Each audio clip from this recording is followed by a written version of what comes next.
இப்போ 15,000 பேருக்கு இப்போ அன்னதானம் சேர்த்துக்கு என்ன சடங்கு செஞ்சேன்னு கேட்டேன். எந்த சடங்கும் செய்யலை.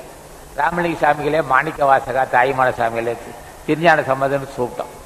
ஞானிகளை கூப்பிட கூப்பிட செல்வத்தை அள்ளி கொடுக்குறான். எது வேணாலும் செய்கிறான். அப்போ எங்கள் பூஜை ரொம்ப லகுவான பூஜை.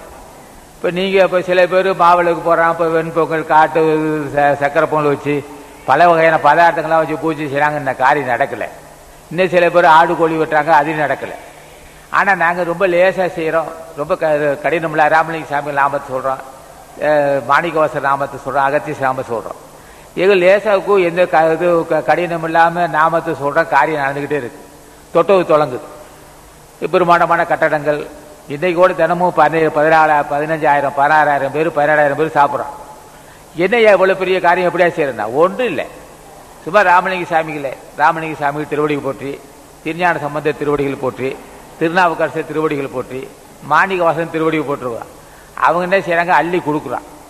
அதே மாதிரி நீங்கள் என்ன செய்றீங்க? இப்போ குடும்பஸ்தர்கள் இது மாதிரி ஞானிகள் நாம சொன்னால் குடும்பம் நல்லா இருக்கும், கடன் சுமை இருக்காது, நிம்மதி இருக்கும், நோயில்லா வாழ்வு அமையும். அப்போ பூஜையும் லகுவாக இருக்குது, எந்த ஆரவாரம் இல்லை, பொங்க புடிவரையில் இது மாவிளக்கு போகிறதில்ல, எந்த ஆடு கோழி வெட்டுறதில்லை. இந்த மாதிரி லேசாக செய்துக்கிட்டு நாங்கள் காரியம் சாதிக்கிறோம்.